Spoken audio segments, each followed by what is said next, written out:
E agora, em nosso programa Elga e Você, vamos ter aquele bate-papo com muita informação. E olha, aproveitem essa presença do programa de hoje. Doutora Hilda Mena Barreto, radiologista. É radiologia que fala? Radiologia? É, radiologia geral. E especialista em métodos de diagnóstico por imagem das mamas. Isso. Eu falei, eu vou fazer questão de falar toda a sua especialidade, porque estamos num mês especial e eu te agradeço muito por retornar ao nosso programa, porém é a primeira vez no estúdio, né, doutora? Sim, primeira vez no estúdio. Olha, é um prazer te receber. Prazer é meu. Muito obrigada, agradeço mais uma vez. Com certeza, a gente assim vai trazer muitas informações e, lógico, chamar essa conscientização, né, doutora? Sim. Porque estamos aqui para isso. Esse é o objetivo do Outubro Rosa. Ele foi criado para isso, né? Para chamar a atenção, né? Para conscientizar as mulheres dessa importância, né?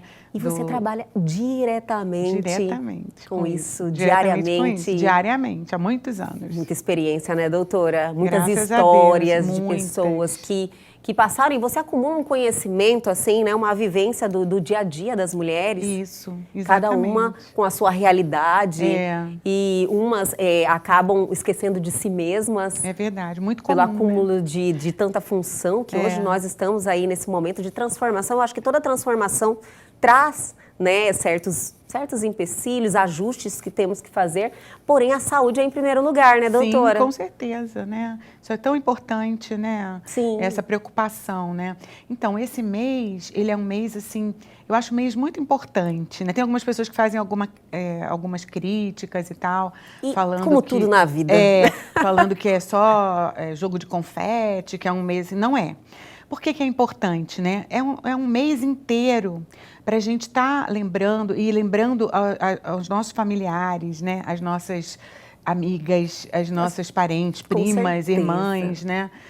Desse cuidado, né? Você já fez a sua prevenção, né? Sim. Você já fez esse ano? Não fez? Vamos fazer agora, no outubro, Com né? certeza. Se você já fez, ótimo. Né? É porque está ali o tempo todo te lembrando. Você dá uma distraída com os afazeres do dia a dia, de repente está lá, ó, já fez a sua prevenção. Exatamente. Já marcou os seus exames, não é verdade? Exatamente. E assim, eu estava até comentando com um rapaz que a prevenção do câncer de colo de útero já virou uma tradição entre as mulheres, né? Com certeza. É feito todo ano direitinho. É muito difícil a mulher que não faça, né? O seu preventivo, né? Que era chamado antigamente preventivo de câncer de colo de útero. Bem né? observado, doutora. E de mama ainda estamos nessa batalha, né? É um processo. É um processo, ainda estamos nessa batalha, né? Para conseguirmos esse objetivo do rastreamento. Essa relação que a doutora fez agora com o preventivo do câncer do colo de útero, ninguém nunca fez aqui, foi muito importante que eu entendi, porque nós crescemos já com as nossas mães falando, já olha, é tradição. É rotina. Já é tradição. Isso é rotina, você tem que ir fazer o preventivo. Não que isso aí, por causa do câncer do colo de útero, não, é porque tem que fazer.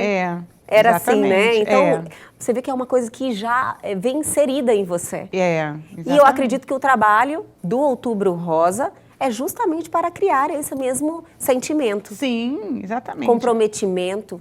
Comprometimento. E assim, da gente saber que existe... o autoexame, por si só, não basta.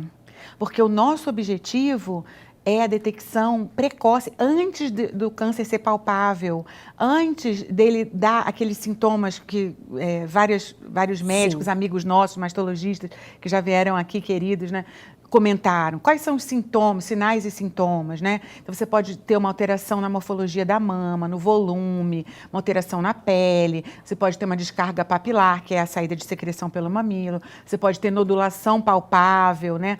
Só que isso daí são sintomas.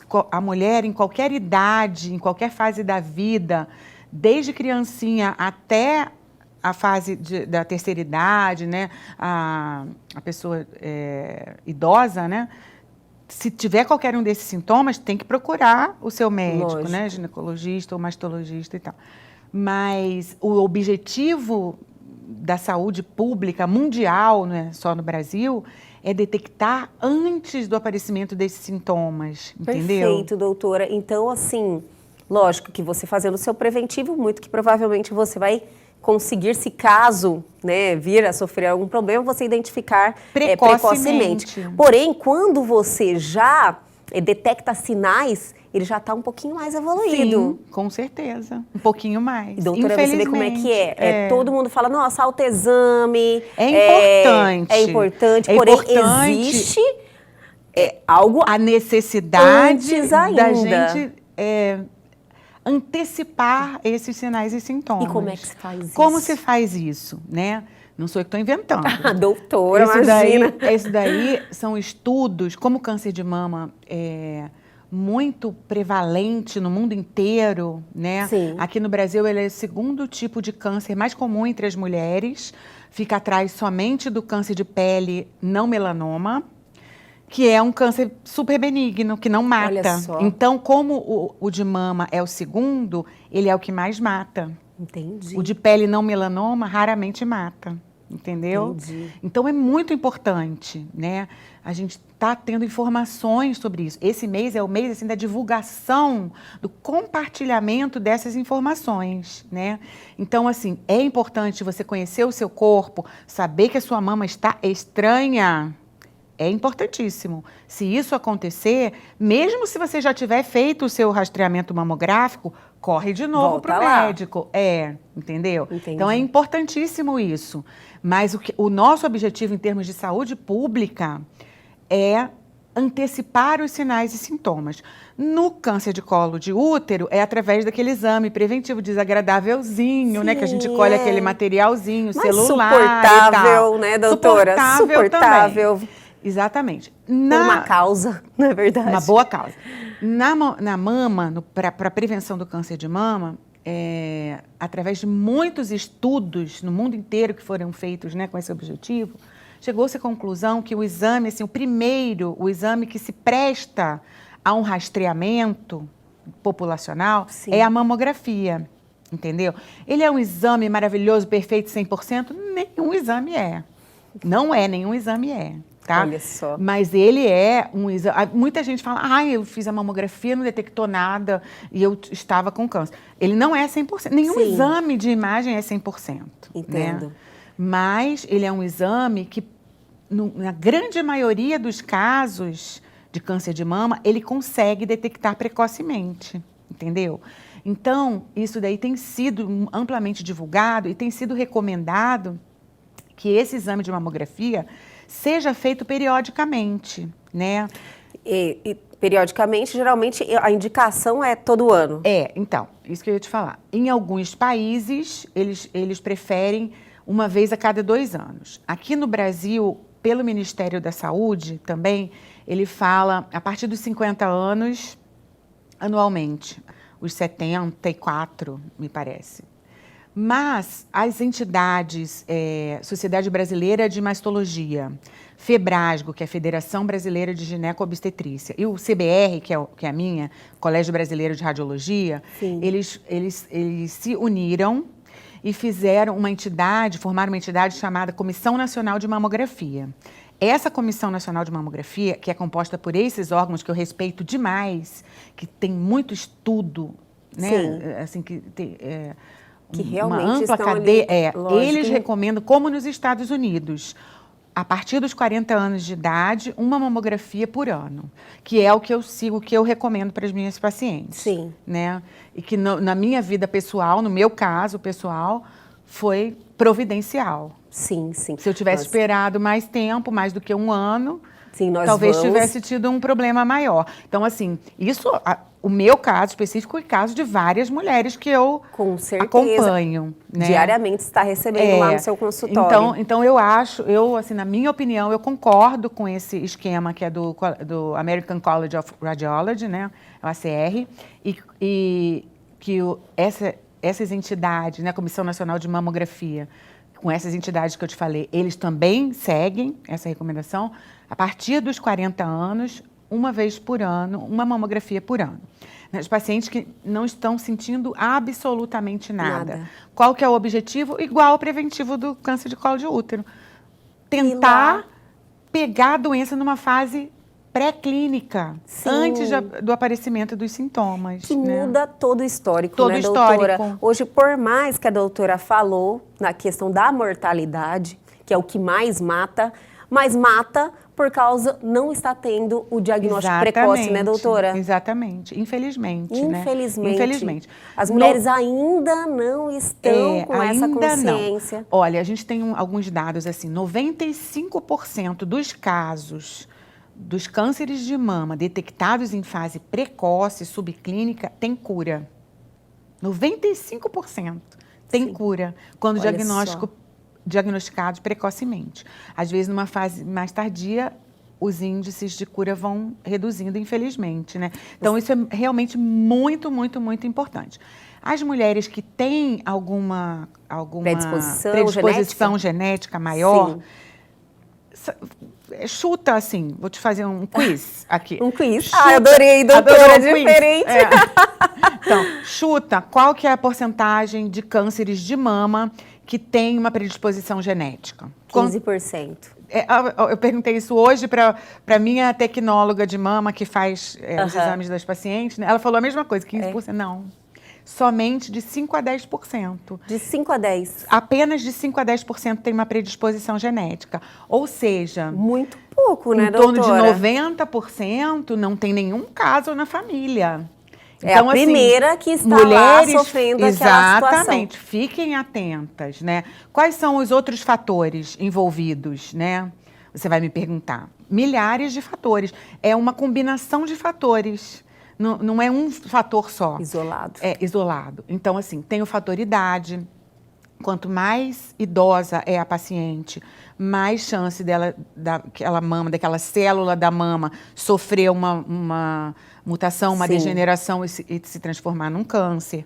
Tem o fator hormonal. Então, assim, mulheres que têm a gente fala assim de um hiperestrogenismo, né? Quer dizer, tem uma tendência da fase estrogênica do ciclo ser mais exacerbada, maior. Geralmente são mulheres que têm muita cólica menstrual, que têm muito fluxo menstrual, que têm quadros de dismenorreia, entendeu? Então, assim, as mulheres que têm, assim, uma tendência a ter uma fase estrogênica mais avançada, elas tem que ligar o alerta. Teriam um pouco mais. Então, assim, são uma série de fatores. Obesidade. Né? Por isso que eles fazem muito essa que a gente chama de prevenção primária, né? De estar fazendo caminhadas, corridas. Esses dias cuidar do lado físico. Lá da Oncolog e da Vida a bike, você viu? Olha, foi super legal. Eles fizeram ali no Insanos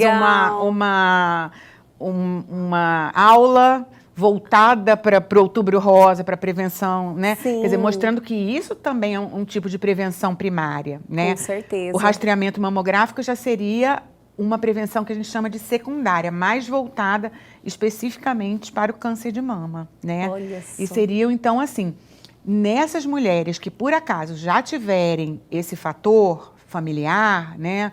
Fator genético, né? Geralmente familiares de primeiro grau, mãe, irmã ou filha, que já tiverem o câncer de mama, algumas com... Se for fora dessa sequência, nem não é considerado. Prima, tia, geralmente Entendi. não. Bem distante. Só se tiverem muitas pessoas da mesma família. Que daí também primas, 3 primas e uma tia, entendeu? Aí vai fazendo aquelas combinações, né? Mas assim, uma tia distante não tem um risco maior do que a população em geral.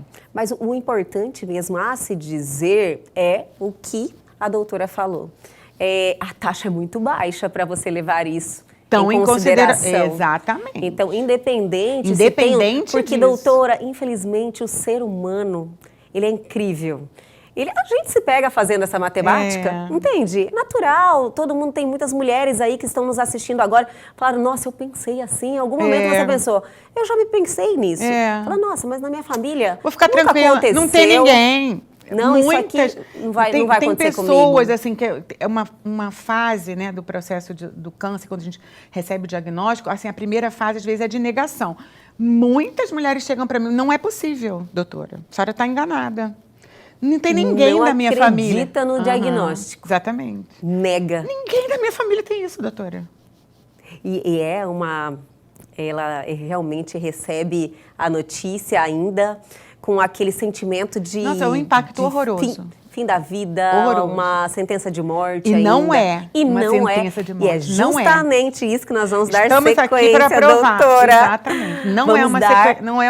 Não é uma sentença de morte. Não é. Hoje em dia não é. Com certeza. E nós vamos falar sobre isso no próximo bloco. Quem já teve a oportunidade de assistir a sua primeira entrevista já vai entender sobre o que é, mas quem não, então não percam, né? Então, é aquela paradinha bem rapidinho e voltamos já já.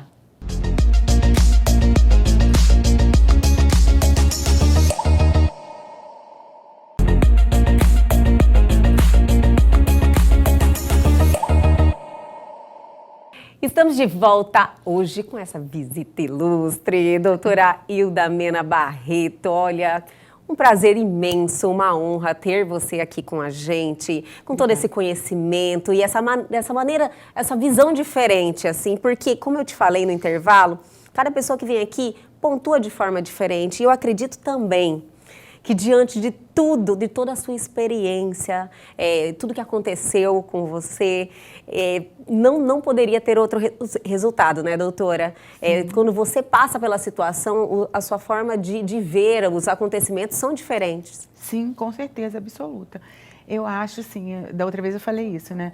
Na verdade, algo que pode ser encarado como uma maldição, às vezes é uma bênção, né? Sim. Então, assim...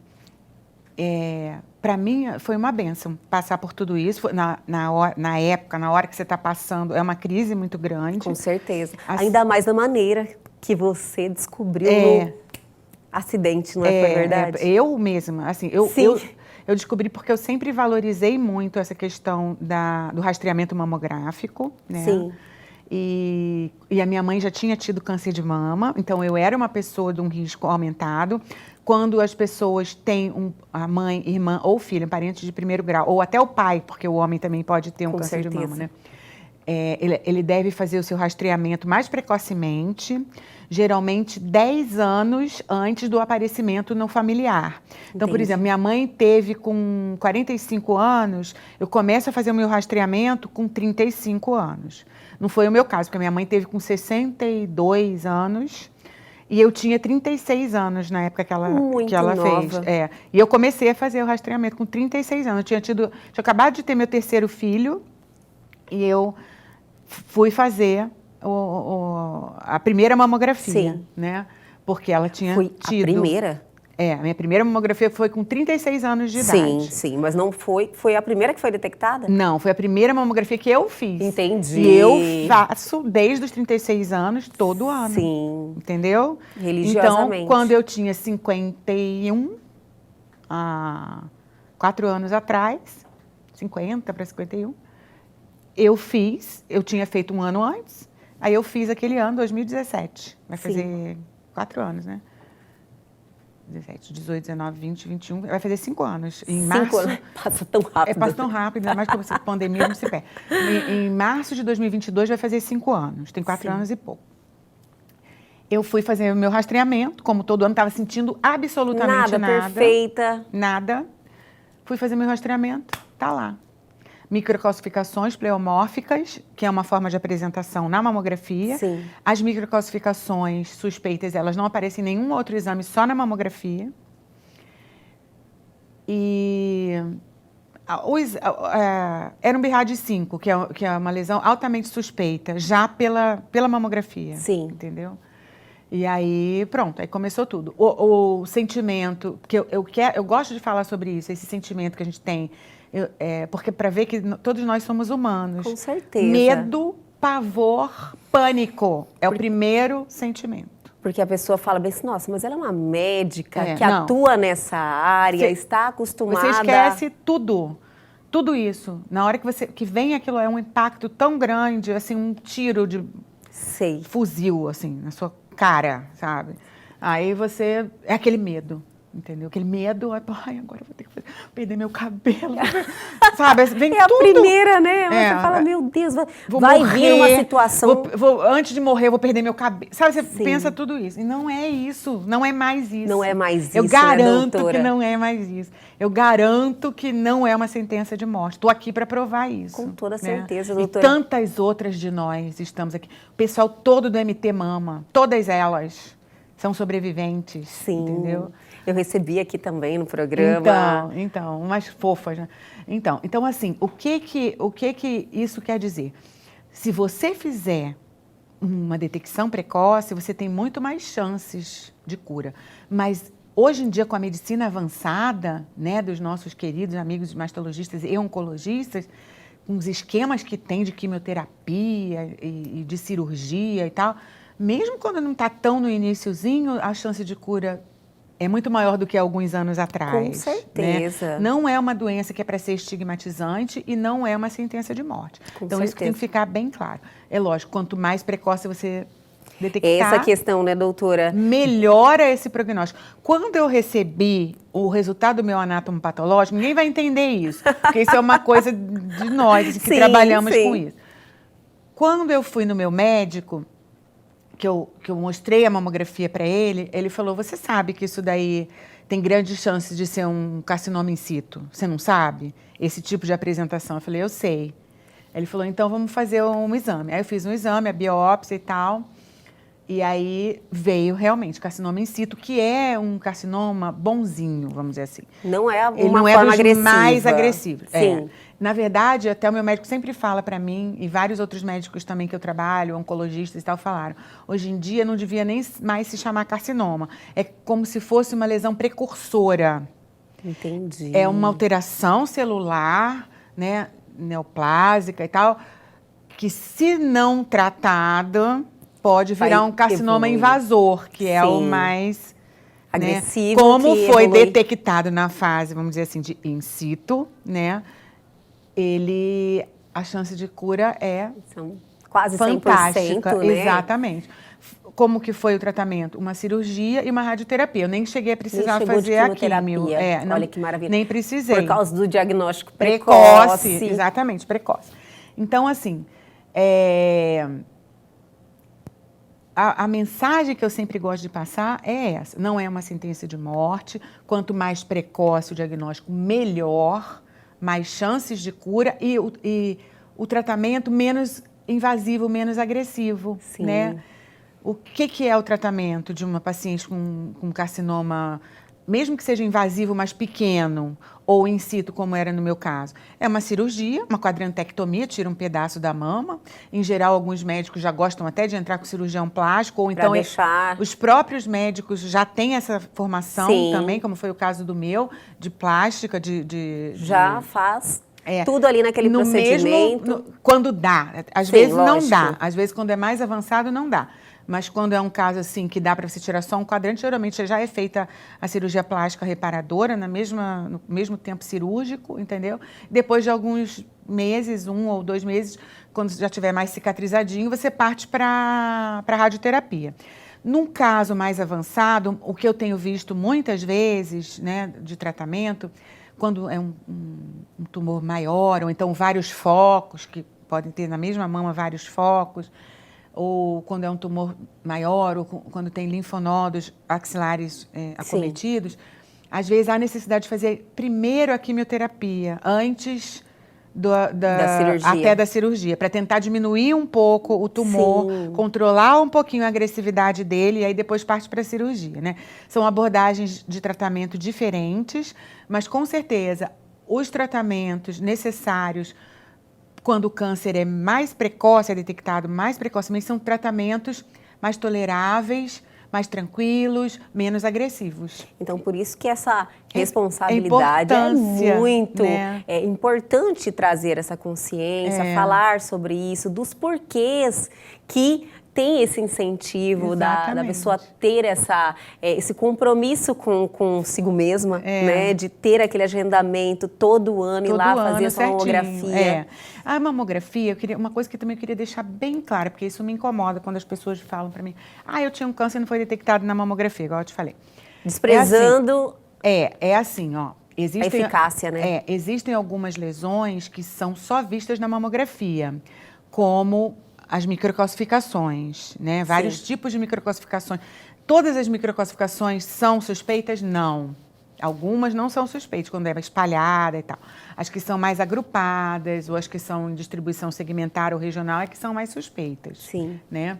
Então, assim, esse tipo de alteração, microcalcificações, elas são vistas só na mamografia. Mas existem outros tipos de alterações que nem são vistas na mamografia e que são só vistas, por exemplo, na ultrassonografia ou que são vistas, por exemplo, só na ressonância magnética de mamas.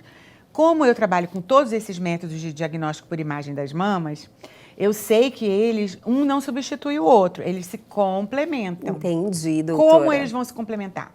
Eu sou uma mulher que tem uma mama extremamente densa, ou seja, muita quantidade de glândula mamária, que é aquela que vai produzir leite quando a gente amamenta. Sim. Se a mama é densa, geralmente, aí eu faço a mamografia. Aí eu dou o laudo, eu coloco lá, mamas densas. Eu sou obrigada a colocar uma observaçãozinha no final. Sim. As mamas densas podem obscurecer pequenos nódulos. Então, o que isso significa? Que eu tenho que fazer também associado a algum outro exame. Por exemplo, a ultrassonografia, que é excelente para as mamas densas. Entendi. Entendeu? Então, assim, a mamografia, muitas vezes, ele é o primeiro exame. A partir dele, pode ser necessário outros exames. Uma ultrassonografia para complementar, principalmente quando a pessoa tem mamas densas. Uma ressonância magnética das mamas. Às vezes, muitas vezes, quando a lesão é suspeita, uma biópsia, para ter o diagnóstico histológico, uma confirmação se aquilo é um câncer ou não, né?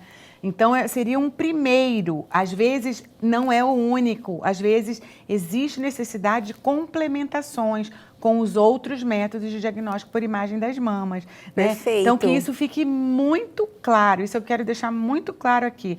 Ele é um exame lindo, maravilhoso, perfeito, que vai resolver? Não. Nenhum é. Com certeza. Nenhum é, né? Mas ele é um primeiro e a partir dele podem ser necessários outros. Né? O importante outras é que complementações. Temos um recurso que vem aí fazendo o diagnóstico, salvando vidas, né, doutora? Isso. E é o que todo profissional aqui, médico, senta aqui e fala a mesma coisa. É importante a mamografia. Então, vai de cada uma ter esse amor próprio. Exatamente. Não é verdade, Exatamente. doutora? Entender que a omissão, o não buscar o conhecimento, colocar isso para debaixo do tapete, como falam, não vai te isentar. É muito que provavelmente vai te prejudicar. Muito, porque vai prejudicar muito. Quando descobrir, pode viver uma situação mais avançada. Né? E mais tratamento mais agressivo, mais difícil. Sofre mais, né, doutora? Pode sim, tem muita chance de cura também ainda, certeza, graças a Deus, com os recursos, né, da medicina. Mas um pouco mais de sofrimento, né, que poderia às vezes ter sido evitado. A respeito disso, eu quero falar uma coisa muito importante, não sei como que está o nosso tempo. Fica à vontade, doutora. Mas assim, dados que eu achei assim, horríveis e alarmantes da Sociedade Brasileira de Mastologia. No ano passado, por causa da pandemia, 800 mil mamografias deixaram de ser realizadas, 42% de redução do número de mamografias na rede pública do Brasil. Só. Parece que isso representou 800 mil mamografias a menos na rede pública brasileira. Sabe o que isso representa? 4 mil mulheres que não tiveram que estão com câncer e agora, não foram diagnosticadas. E que ainda não foram diagnosticadas. Então, assim, ano passado foi o ano passado, eu acho super natural o que aconteceu, todo mundo morrendo de medo. Lógico. Esse ano as coisas, agora principalmente, agora mais para o final do ano, né, do segundo semestre, as coisas estão muito mais tranquilas. Todos os serviços de saúde e diagnóstico obedecem a todas as normas de segurança em relação à Covid. Sim. E vamos correr atrás do prejuízo. Com toda certeza, né, doutora? Existe algo muito mais importante, ainda bem que estamos vivendo aí esse momento de esperança de um efetivo pós-pandemia, né? Sim. Lógico, com todos os cuidados, cada um tendo os seus cuidados, todo mundo já aprendeu, não é verdade? Mas é a vida que segue e existe outras patologias também aí que não podem ser ignoradas, né, doutora? Infelizmente. Você vê, é um número muito expressivo. Muito expressivo e, infelizmente, eu mesma porque faço muito, né? Muitos laudos, né, de mamografia, de ressonância de mamas e tal. Eu tenho acompanhado pacientes, infelizmente, do início desse ano até agora, com quadros muito mais avançados, né, com já lesões assim, já saindo assim, nossa, doutora, pela pele, sim, entendeu? Já com alterações importantíssimas da pele, retrações da pele e o câncer já saindo, já sangrando. Entendi. Entendeu? Que assim, você vê que a evolução é sofrida. Com a pele retraindo e ele já saindo para fora dos limites da pele, já com sangramento, já com secreções, quer dizer, quadros assim muito avançados, infelizmente. Infelizmente. Eu acho que por conta disso. Se o câncer às vezes, menos agressivo, em um ano ele não vai fazer tudo isso. Mas se ele já é um câncer mais agressivo, em um ano ele faz isso. Nossa Senhora. Infelizmente. Então, olha, fica aí esse alerta, né, Fica. doutora? Estamos aqui querendo te agradecer mais uma vez. Eu que agradeço. Por toda essa informação, esse esclarecimento, né? E também testemunhar algo que você passou e superou. E que exemplo, tá linda, maravilhosa e ajudando muita gente ainda. Não, tá linda assim, com uma alegria de viver. Isso sempre, graças a Deus. E ajudando muita gente, né, doutora? Eu acho que isso daí também é importante, sabia? Essa parte emocional, né, o apoio, né, da família, do marido, sim, dos filhos, da família toda e do médico, né? O meu médico sempre fala isso daí também é fundamental. Sim. A maneira de encarar, né? Vamos encarar... Doutora, o emocional, tudo, seu né? estado mental e o físico são interligados, né? Então, não é separado. E ele se manifesta no físico. E sempre, eu acho que assim, qual que é a nossa mensagem hoje, né? Que a gente tem que deixar? Gente, vamos procurar, não vamos ter medo do diagnóstico. Não é uma sentença de morte. Certeza. Não é. Tem que ir fazer seus exames de rotina todo ano, doutora. Hilda, muito obrigada. Olha, a casa é sua. Obrigada, é um prazer conversar com você. E, lógico, não só no Outubro Rosa, quero que você volte aqui ao nosso programa. Com certeza. Tá bom? Só combinado? Que eu venha. Então, tá bom. Muito obrigada e até a próxima. Obrigada. Beijo, querida. E o Elgue Você de hoje fica por aqui, mas amanhã nós estamos de volta, sempre às 21h30. Perdeu algo, quer entrar em contato com a gente? Atenção, já pega o seu celular agora e aponte a sua câmera aos QR Codes que estão aí na sua tela. Vá direto ao nosso Instagram, já deixa sua mensagem, ou para o nosso canal no YouTube, reveja essa entrevista e tem um conteúdo fantástico lá te esperando. Aguardo vocês amanhã aqui na TV Pantanal, canal 22.1.